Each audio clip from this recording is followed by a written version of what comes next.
Welcome to I Could Never, a podcast about non-monogamy and the many ways it can look. I'm Genevieve from Polyamory on Instagram, TikTok, and YouTube, and I'm joined as always by my co-host and partner, Ishik. That's right. Feeling like I was born sexy yesterday. Yeah? And still sexy today. Get it. Yeah, feeling myself a little bit today. But it's not just you and it's not just me. We have also a guest here with us, and our guest today is Hannah. Hey. Hannah is based in Argentina and has a very complex polycule with many long-term close relationships, and we're super excited to hear more about it. Yay. We're super happy to have you. I'm very happy to be here. Thank you for inviting me. Yeah. But before we can talk about that, we have to turn our eyes towards the mystical, lovely, magical girl transformation that results in everyone's favorite anime protagonist, Fiber Vent. Fiber Vent. It's Fiber Vent time. It's Fiber Vent time. For anyone listening for the first time, we always like to start off the show with a little icebreaker called Vibe or Vent, where we'll each take a beat to share a bit about something that's either really making us happy recently or something that sucks that we need to get off our chest. So, Ishik, would you like to start us out? I would like to start us out. As I told you before this episode started, I'm psyched. We just released the first episode of season 2 yesterday. That's dating this episode. And it, I don't know. I just like in doing that, I was like going through the old episodes and like updating the website and stuff like that. And I'm going to say it. I'm going to own my dub. Make a goddamn good podcast. You definitely do. Oh, we're proud of it. Yeah. I just feel proud of it. It's something that I'm excited to, like, I just like looking through the list of stories. I'm like, these are some good ass topics and some interesting stories, and I'm happy to get it out there. So that's me. I'm vibing today, but you don't have to be vibing today, Hannah. I'd love to throw over to you. Are you vibing or are you venting today? I think I could go for vibing, even though I had a bit of a rough day. But, like changing out of it and just getting in a good mood. I'm just starting the 4th year of college. I'm studying to be a therapist. And next year I'm going to do my 5th year. And I'm over 30, so I'm very proud of acing a lot of exams. And I am very, very proud of myself. And I actually got told by the chief of psychiatry of the place that I want to work at that I already have a place there whenever I get my degree. Wow. And I am very, very pumped about it. Like, the future seems right. Congratulations. Thank you. Well, I was going to vent, but as always happens every time I get with cool people that I like, I start vibing. I'm in a much better mood, but Okay. I can still stick with my vent because it does have stand. You don't have to. You do whatever you want. The babe. German elections just happened. So let me bring the mood right down.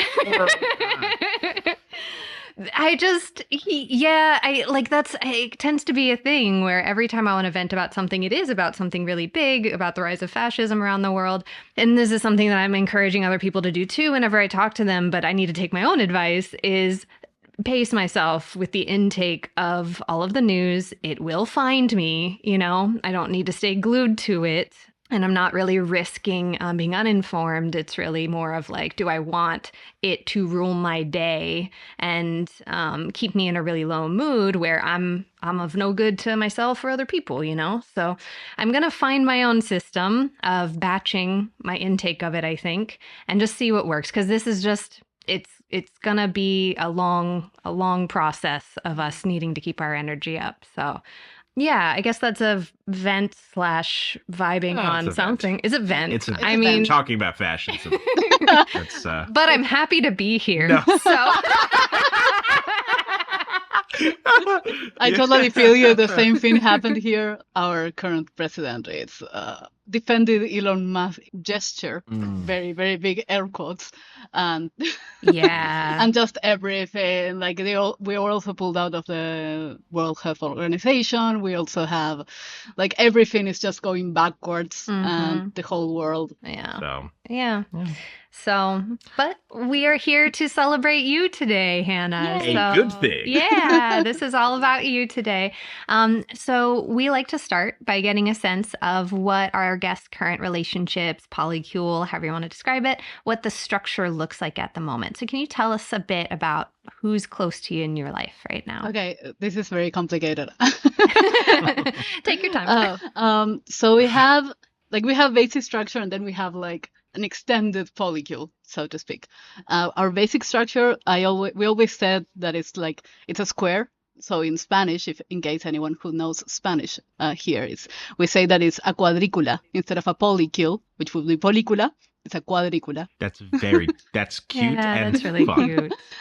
Because I am dating Ivo and Ivan, who are both called Ivan, and they are both dating Mika, who is one of my best friends.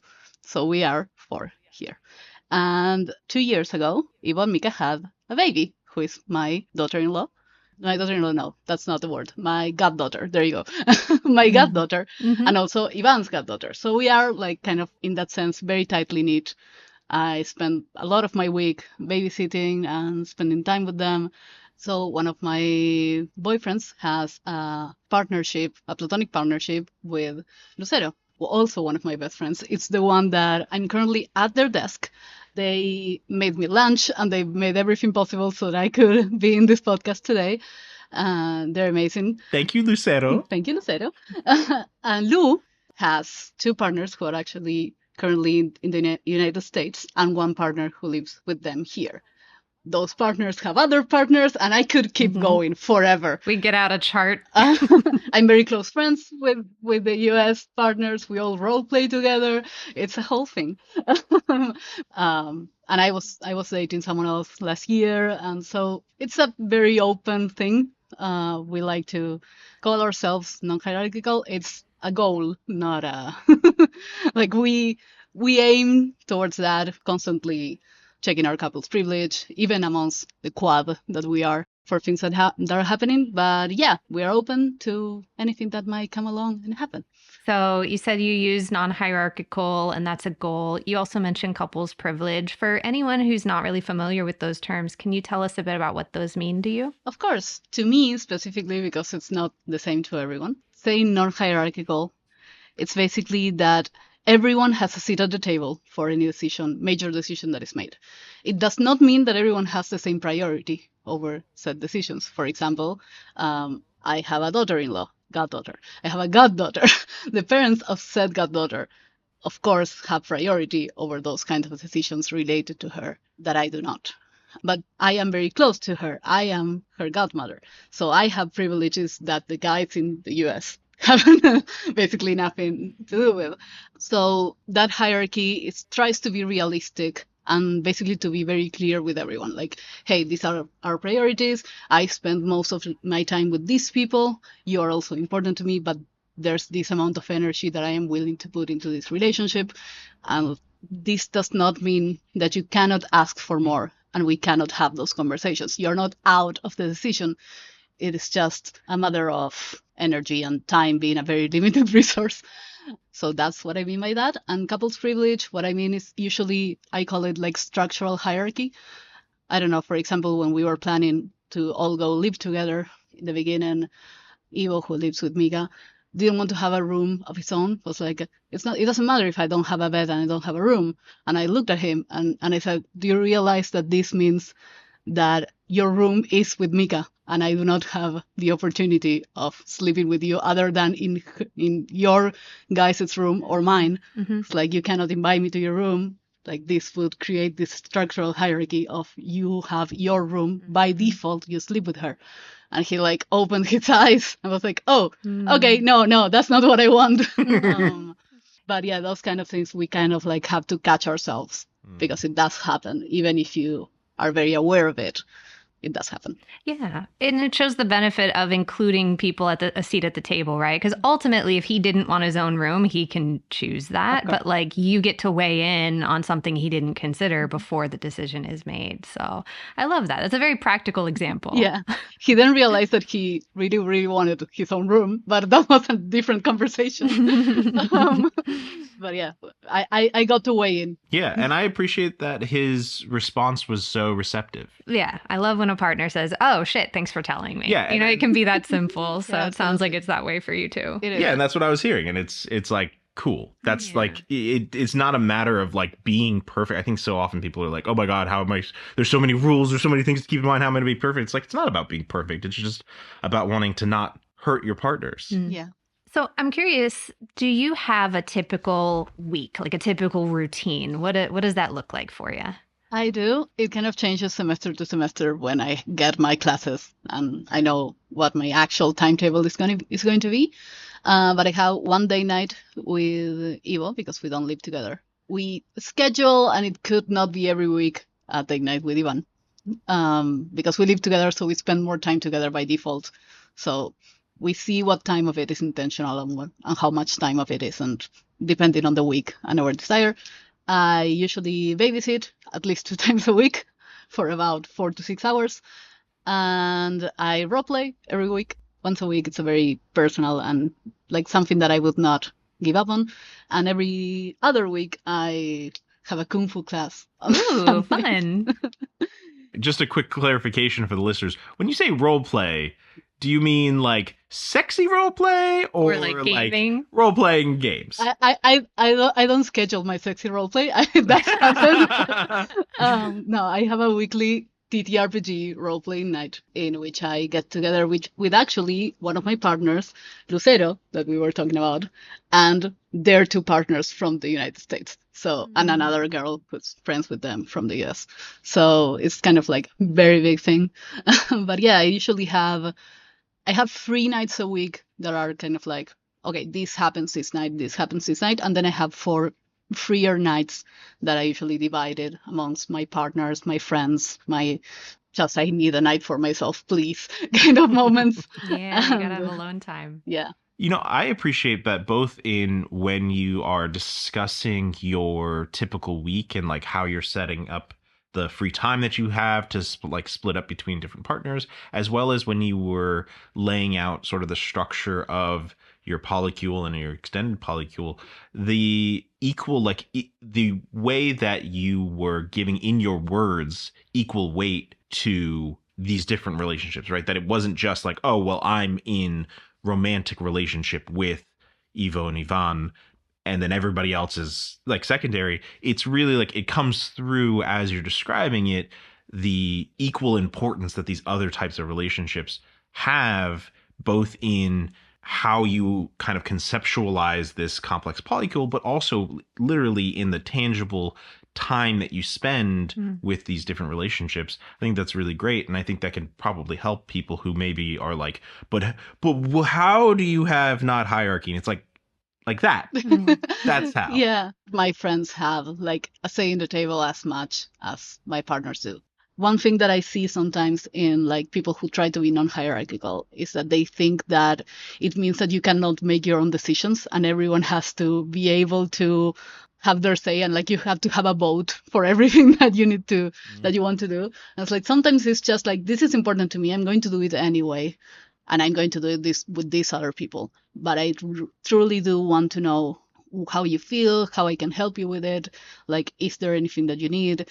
And like, for example, when initially one of my partners moved to the other city and he was starting to be like much further away, we had that conversation and it was like, well, but I need you to get a car because otherwise we will never see each other. And he did. And I'm going to get my license, my driver's license, so I can go visit you. And like that kind of compromise and finding each other in those ways. Yeah, asking how does this affect you or what do you need, that's different than asking for permission. Exactly. Yeah. But a lot of people imply that like, yeah, that you like lose autonomy, you lose freedom, and it's like, no, this is the opposite of that. You have absolute autonomy. You just also aren't a dick. Like, Yeah. It's like, hey, this is going to Just don't be a dick. affect you. It's like, man, just don't be a dick. Yeah. Like, I don't know. Yeah. I don't know what else to tell you. Sum it up. But also, like, I think that a lot of people who are non-hierarchical have this idea of that means that every one of your partners has to be the same. But you can have comet relationships. You can have, like, I don't know, friends with benefit relationships at some point. And you can have a relationship with someone and be like, okay, but with you specifically, and it has nothing to do with my other partners, but with you specifically, I want it to be up to this point. And if the other person is not okay with it, they can walk away. But as long as you're clear with it, you're not doing anything wrong.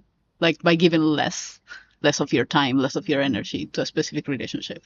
That was something that I struggled with last year, understanding that it was okay for me to not want more with someone who wanted more with me, you know? I would love to know if you're willing to share, if it's okay to share, what was the circumstance that you were referring to last year? Are you willing to talk about that, or? It was no, yeah, I am comfortable with that. It was more than time commitment, and I didn't feel as much. Yeah, I was expecting to be super in love, to be very infatuated with this person, and yeah, this person was with me, and like I didn't have that in me. I didn't feel as comfortable sexually as I did with my other partners. I remember feeling very guilty about not being able to offer sexuality, which kind of like sounds awful in retrospect. And not being able to offer as much of my time and not being able to be there, but not being able, not in that I was forbidden from, it was just like not what I really felt like I wanted. I started like forcing myself to go more, to spend more time, to like try to figure out what was going wrong, that I didn't want to like have as much intimacy. And it was, in the end, looking back, it was just a thing like I didn't feel as comfortable, and that should have been okay, but it wasn't. and I'm not trying to like trash talk her. Like, she was very sweet, very caring, and I really, really felt for her. And in the end, she was willing to work through everything up until the last second, and I just couldn't. A de-escalation was not in the cards. It was all or nothing. I couldn't do all, so I had to do nothing. Yeah, recognizing just what feels organic and like like letting the relationship tell you how it's going to be, Yeah. like apparently I want this, or apparently I don't want this, not trying to force it. Yeah, I wanted something more, I don't know if I want to say casual, but more like, yeah, more organic, more like something that could morph and ebb and flow from intimacy, from sexual intimacy to not, and something like that. And that wasn't possible without hurting a lot of feelings. And I am very bad at being the one who hurts feelings. It makes me very, very uncomfortable. So I couldn't stay. But yeah, my life is very full, and I think I was just saturated. Nah, actually, it just kind of seems like this relationship didn't work. So I think you might not be polyamorous. Oh, yeah, right. True. No, actually, what's happening is I'm dating two guys and she was a girl, so I'm not bisexual. Oh, no! Oh, no!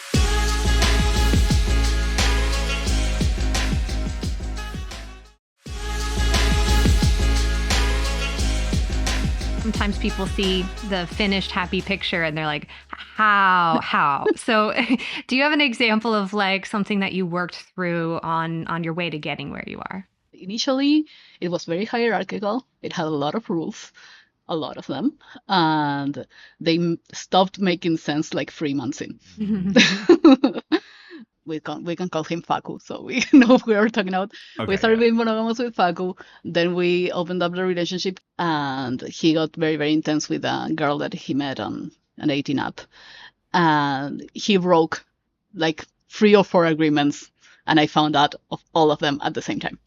And it was like, okay, half of these agreements, we are only doing them because you asked me to, and I do not want them. And I told him, we can work through this, but I can't work through this and go back to hierarchy, because evidently that's not what either of us want.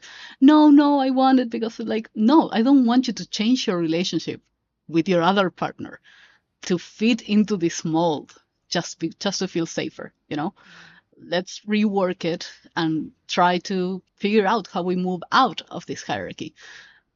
Over time did that, and then like that relationship ended like 3 years later, completely unrelated to polyamory. We just couldn't work through other issues that we had. But we had, I was going to say kids. We had pets together. We had pets together, and we decided on a co-parenting schedule. And I realized that to me, he was family, and I didn't want to lose him from my life. And we started getting closer, kind of like a de-escalation and re-escalation, but in another way. And right now I consider him like family that I would never lose. But yeah, it was just, I kind of like dove nose first into it, I started dating Io almost immediately. I also was dating another guy from my work. And eventually I got more serious with Ivo, and we started doing this actually like kitchen table polyamory thing in which we were all friends. And I broke up with my other partner because he was monogamous and he wanted to never see my other partners. And it started feeling like I was hiding my life. So I didn't want that. I didn't want love to be something that had to be hidden from me or that I had to hide from someone. And if I had jealousy is a perfectly normal human emotion and I can work through it, but love is more important to me. So like I started saying like, okay, hierarchy. And then 3 months later I was like, no, I read all these things and this is wrong and this is not the way I want to do it. And I just kind of like revamped the entire relationship. And actually kind of like what I decided there is like just kept me going up until now. I think like 7 years later, I'm like, yeah, that's what I want. It's really cool to hear about the evolution of things and how collaborative that was. You mentioned that this partner that you started polyamory with, you ended the relationship and now you're restarting or like re-escalating. What, like a lot of people restructure their relationships or they don't want to throw out everything. How did you determine what you were going to stop doing and what you were going to keep doing? Like, what were those conversations like? The thing is that I know that a lot of people do kind of like have that conversation and keep going from that point. I had to break up and like be like, okay, just co-parent for a bit. And then seeing him and being like, okay, no, but I love you. And slowly we started kind of like very organically just, okay, I'm going to hang out with the kids, big air quotes. How about we have dinner together while we do that? How about I take care of the dogs while you go on vacation? And kind of like started this back and forth and eventually like without really having a big conversation about it. I remember that it took me a while to realize that it was a de-escalation, re-escalation. In my mind, I was like breaking up and then like figuring out. And then I realized, oh yeah, I'm escalating. It's just that escalating does not have to mean a romantic relationship. In this case, it's a familiar one. He kept being non-monogamous, but currently only has one partner. They are both non-monogamous and open to the idea of having other partners. And she is currently my friend, and I love her to bits. She's amazing. The best thing that ever happened to him.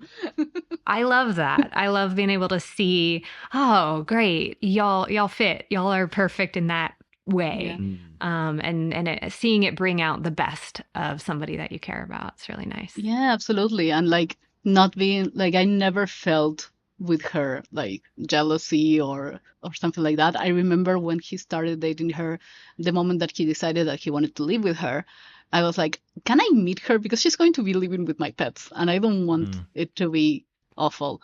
And we met and instantly liked her. She's great. And then when they were going to move together, they went out on like a escapade from a weekend and I was at their house taking care of the pets. And I left them both like a post-it on the fridge saying that I was very excited for this new journey for them and that I like love this for them. And I'm very happy that I knew two people that I cared about and were very good pet parents and were going to live with my pets. And I left them in the fridge and I think that they kept it up for a year. Aww. It's very cute. That's so funny too, because that actually like, and maybe it should have occurred to me sooner, but like that's a really good way to explain the idea of compersion to monogamous people, where it's like, okay, what if you have a really good friend, like your best friend or something, and they start dating somebody and you're like, wow, I love that partner for them. It's really good for them. Like it makes me so happy to see them together. It's like, that's compersion. Yeah. You just described compersion. But you can also feel it for people that you have romantic feelings for. I remember with Facu, compersion always came very easy to me, even when we were dating. Every time that he started dating someone new, I was like, yes, tell me all about it. The happiest, like it doesn't happen the same way to me with every relationship. And I think that that's a good thing to acknowledge, that compersion it's not that you can feel compersion or you can't. It's sometimes relationship dependent and like, however, you're a human that can have the full range of human emotion, and sometimes it will come easier than others, and that's also okay. Was it odd to experience like tension or jealousy when you had felt compersion before? And now you're like, why am I not feeling this? The thing is that I never stopped feeling compression when I felt jealousy. Oh, So you felt them at the same time. yeah. Yeah. Mm-hmm. So that That's was so tricky. it was at the same time tricky and kind of encouraging in a way, because like if I can still feel this compression, then it will be okay. You know, I can go through the motions of this jealousy that I'm feeling and finding out like what's the need that's not being addressed or what's just my insecurity. We all go to therapy, so or have gone at some point. So just kind of like working through it.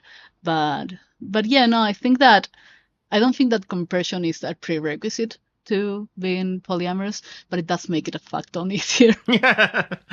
On that, do you actually feel like your polyamory is in a place of ease at this point, or are there any like major conflicts that still come up just because of how complex everything is? The thing is that I think that if you had asked me that question a few years ago, I would have had a million different answers for it. But you got me at a very good time, I guess, in my polyamorous journey. I'm very much at peace with a lot of it.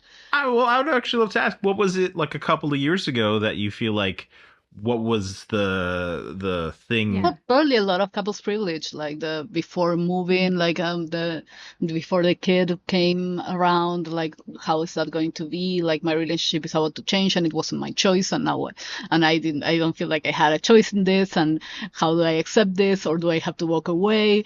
And like I had a lot of fears about that, and I had a lot of like, okay, so if the priority is the kid, does that mean that the priority is the like my metamor instead of me, but why instead can we both be the priority? What's the like I was very much like tangled up in a knot. We had a bit of this couples privilege issue in which like I was informed we are going to have a kid instead of being asked what I needed about it. It's like I knew from the beginning that they were going to have a kid at some point, and we had talked about it. But the moment that they made the decision, I was informed, and that was something that we had to have the discussion later of like, hey, next time if you inform me, I'm going to kick your ass, basically. I want to be like in on this because it's something that changes your life so much. Like I had to decide, do I want to be involved in this kid's life when I don't want to have kids, right? So do I want to be super involved in this kid's life, or do I want to get further away, like put distance between me and my boyfriend and me and my best friend? So it's a big decision, you know. So being able to be part of that decision is great, and is what will happen in the future. In the moment, we are all learning, and it's our first time being alive, and also our first time being polyamorous. So the moment that Mika was like, "Oh my God, I think I might be pregnant," she bought a pregnancy test, and we were all together when she took it. Aw. And we were all together to find out the sex, and we were all together for most of it. Like she really wanted us there in the birth, but the hospital didn't allow for more than one person because couples privilege is a thing even at a state level. But it's just been a wonderful journey. It has ups and downs, like in the beginning where you don't know where everything fits, like where does my relationship fit and this kid fit and everything. We now have this system of like a date a week. so we know we have that, and then I take care of the kid and other times to also give Mika some breathing room, because being a mom full time, it's kind of a lot. Yeah. But yeah, it's I've been involved throughout the pregnancy and from day one, and I'm very happy about it. It's not something that I thought would happen in my life, and it's something that polyamory actually brought along, and it's for the better. I was so afraid that whenever they had a kid, like I was going to be less important or less of a priority. And I don't think that I considered that my priorities would change too.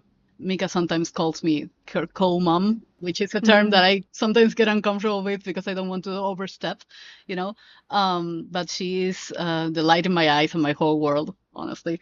We spend a lot of time together. We are building this bond like a very close one. The first and so far only night that she spent the whole night away from her mother, it was with me. They went to a wedding and I spent the whole night with her. I don't know, I think it's a very beautiful relationship. I get to constantly get to know her because kids change so fast. And I go away for a week and I come back to a different kid that has different needs, learning everything from scratch, and has a ton of personality. Just sounds like everybody's like working together as a team. That's really lovely. We try our best. We do have our moments, like everyone. Well, you're people. Yeah. You can be people. Well, we have a lot of like how much time away from the kid for the father it's okay, like how much of a date. Like I do kung fu. I practice kung fu with Ivo, and we usually would sleep together the day before, so we would go in the morning. But kung fu started like 10 o'clock in the morning, and the kid wakes up at 7. So it was not only the hours of kung fu, but we were also implicitly asking Mika to also take care of the kid from 7 to 10, and then from 10 to like 1 or 2 when the class ended. And there was a lot of hours, and there was this unaccounted for kind of like unappreciated hours of effort from her. We had this conversation of like, okay, but if we are going to basically ask you to take care of, we have to actually ask you. It doesn't mean that it can't happen. Right. It just means that it's something that needs to be explicit. Because otherwise you're like assuming that the other person will be there, whilst also taking care of your relationship. And like, where does that all fit? I mean, I love that. I love the very explicit acknowledging labor, right? Like, I think so often in relationships, I mean, even a lot of monogamous relationships, there's a lot of unacknowledged labor, be it childcare, like housekeeping, or emotional labor. And I think that very deliberate calling attention to it and saying, hey, you're actually just assuming that I'm going to handle this. And even just the act of saying, like, acknowledging the labor and saying, hey, are you willing to do it? And then it's like, yeah, I can do it. Thank you for asking me. And then seeing that I'm doing this, right? Yeah. The difference of like just saying, I see you. Yeah. Yeah. I see you. I don't assume or ignore. And sometimes that's like, there's no other change needed. Sometimes. Yeah. It's just say it, acknowledge it. I would love to hear. So you mentioned being somebody who wants to be child free, and that had been something you wanted before this. And then like now, you're the godmother of this child and you're very involved. I would love to hear kind of about what that emotional or psychological journey was like. Like, was that a complicated thing, or was it just really simple? Like, oh, there's a kid and I love this kid now. Like, what was that like? It was very complicated. I actually like doubted for a second if I actually wanted to be child free, like for a hot second. Like the hormones of having a kid around, they're not kidding. Like you're 30 and then you have a kid in your arms and you're like, wait, what? Do I want this? But it was complex. It was even before the kid came, I had so much doubt. Like, can I actually do this? Like, am I this kind of person? Because I was never like a kid kind of person. But what about if I fuck it up? What about if I fuck it up for them? What about if I have the kid and it falls down the stairs? So it's a lot. And then the kid was there, and I knew, like, I loved her, and I loved her from day one. The first time that I held her, I almost cried. Like every kind of movie cliche that you want, all there. I did like have a lot of, because of personal history, like I have a lot of fear of overstepping. And that was the biggest hurdle, with the parents saying like, hey, you can have your own criteria and do things and we trust you. And you can tell us if you think we're fucking up and we trust you. And it's like, initially I was very, very afraid of speaking up if I thought that something was wrong, and very afraid of when I was alone with the kid making decisions, like you have to make decisions when you're 6 hours alone with a kid. It's like, can they do this or not? Can I tell them no? What's the like what's the volume of saying no that's appropriate with a kid for a kid this age, if they are, I don't know, putting their fingers in an outlet, you know. Like, You might want to say no to that. Yeah, that one feels like a pretty slam dunk. Of course, but it's like if I say, do I have to be gentle about everything, or kind of like have this harsh no about things? Like, of course, treating the kid with respect and being very like gentle. Like, where is the line? Is it okay if I choose that they eat this and then they have a stomachache? It's my fault, you know, like those kind of things. I was very, very in my head about. Mika was wonderful about it. Is wonderful about it. But yeah, it was a process. But I remember, like, when we were saying, like, are you going to be aunt? Are you going to be, like, what will the way that we refer to you? Like, she will pick her own way. I'm Nana, by the way. But she will pick her own way of calling you. But how do we refer when we are talking to, I don't know, monogamous family that knows about polyamory, but doesn't understand what your place is? And I remember suddenly sending a voice note to me, being like, I'm the goddaughter of that kid. Like, if something happens to you and you give the kid to someone else, I'm going to fucking riot. I'm going to court. So we had that talk, and I was like, okay, godmother it is, of course.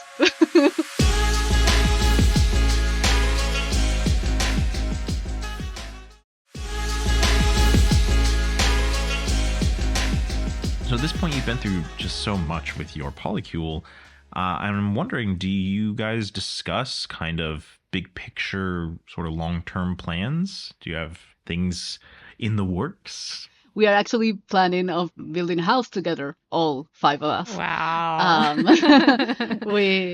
And actually, we are buying land, not only the 5 of us, but also with my ex and his girlfriend. So we will have 2 houses in one land and share the space in a very hippie anarchist polyamorous commune, you know. That's so many people's dream. So yeah, you're right. Yeah, you're living it. Yeah, I'm living the dream. So 2 houses, 7 people. You've all been in each other's lives for a long time. People do imagine like that's a fantasy of like a perfect utopia, but I think practically it can also come with just a lot of adjustments of living with multiple partners, different relationships. Maybe you're in conflict with one, but you're feeling lovey-dovey with another, like, and it's right in front of each other. You all spend a lot of time together. Has there ever been tension with the fact that you have multiple partners seeing like with a front row seat to your relationship with the other one? Of course. Like, yeah. If anyone ever says, no, everything was perfect from the beginning, please don't believe them. They are either an android or just lying to you. It doesn't happen as much anymore. Like, it's just been so long. But like when we started, there was a lot of it. I started dating Ivan. Ivo had his own jealousy about it. Like, are you going to leave me for this guy? Even though he had been polyamorous for a long time and knew that's not how polyamory works, you still have that. And then Mika started dating Ivan too, and I was like, oh no, it's just gonna like replace my place in his life. And initially we had a lot of restrictions of what could happen, like in front of each other. Like, okay, you can make out, but up until to this point, and you have to, like, and if I am in the room, you can. If I am in the house, maybe this, and those kind of like fade away over time. Like, we all have different comfort levels, so we just kind of like work on the person who is the most uncomfortable. Like, that's our standard. But right now we are very kind of like open and chill. I don't know. It changes over time. Like, I can go, like, if I'm going through a rough patch in a relationship with someone, maybe I would ask my metamor not to tell me some things about them, you know, that those kind like. And another time it's like, yeah, please give me the gossip. Like, oh, that's so hot, tell me all about it. And sometimes it's like, hey, I would rather not know about these things. But I don't know, I don't remember the last time that I felt uncomfortable because of like a PDA. I kind of like love seeing them. We say that we are love positive in the house. It's like any expression of love is beautiful. I think that that's the way that we found that works best for us, at least. Sounds like a big part of it has been time and things being stable consistently, but that also it didn't just happen passively, right? Absolutely. In the beginning, I had a lot of issues with like feeling second place. But the thing that was the most work that I had to do was realizing that it's not what the other person was trying to do. It's like they were not trying to make me feel second place. They were not trying to make the other person first. They just weren't realizing how what they were doing was affecting me.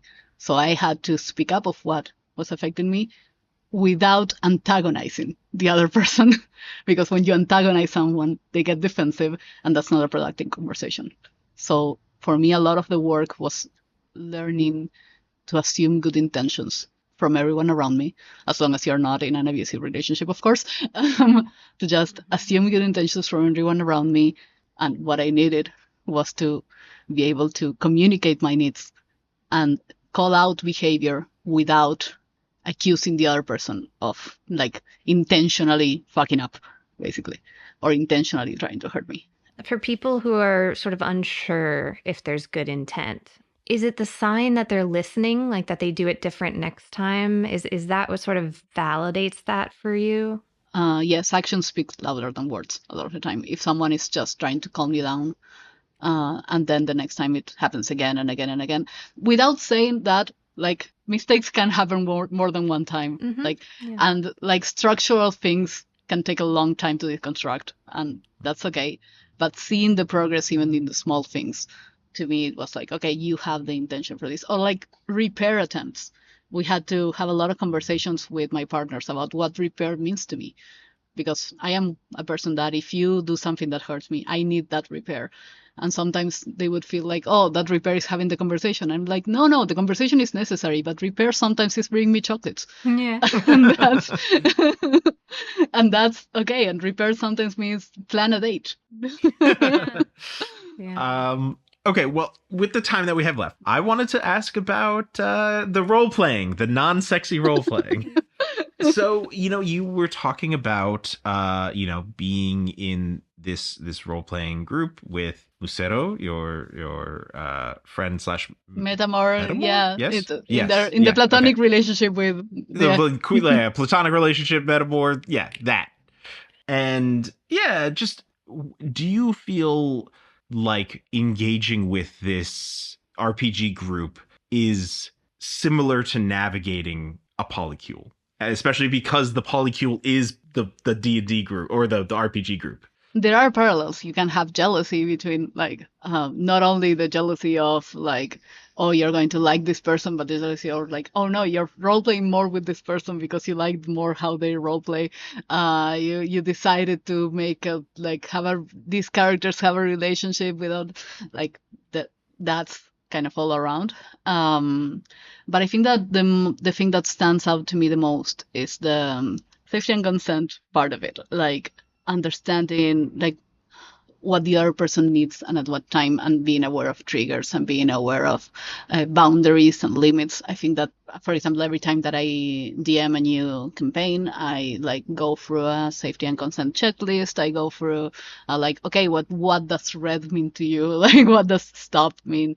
Like, are you okay with this being discussed if it doesn't happen in front of you? And that's very parallel. Are you okay with us talking about sex even if it's not happening in front of you?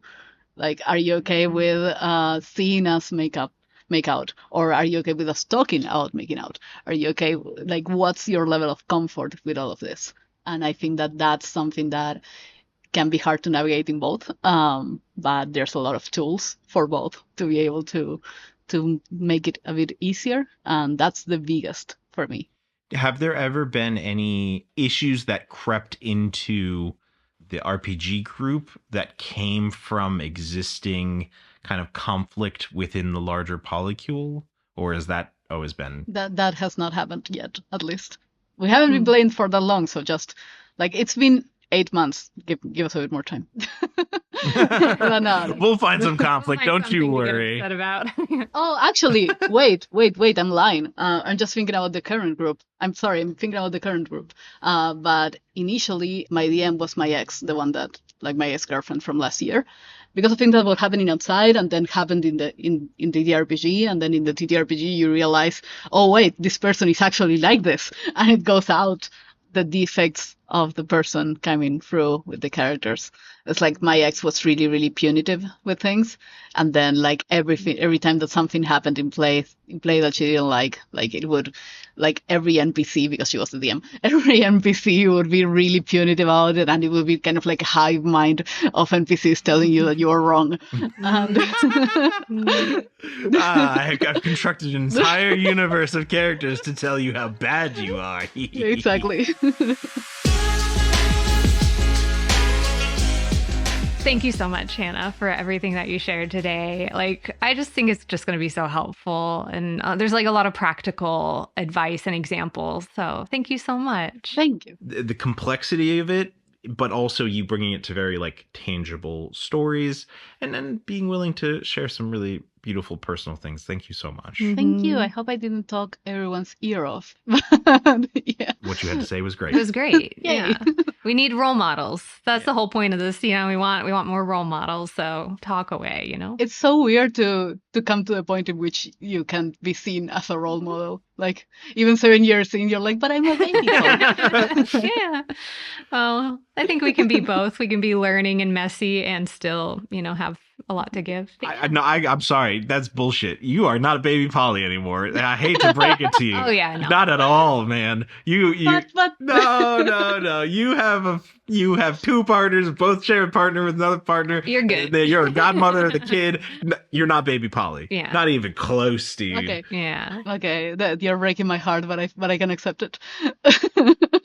But we'd also love to invite you if you're working on any projects or anything that you'd like to share.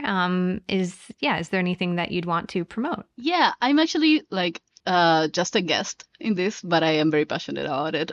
There's a stream called Inspired Distractions on Twitch, in which we stream a lot of tabletop role-playing games, and sometimes games, sometimes just chill out and craft something with one of the cast members. I am often can be found Fridays in the understudy stream, which indie TTRPGs that people don't talk about, and just kind of like bringing them to light, kind of related to this podcast, in the relationships, and bringing them to life.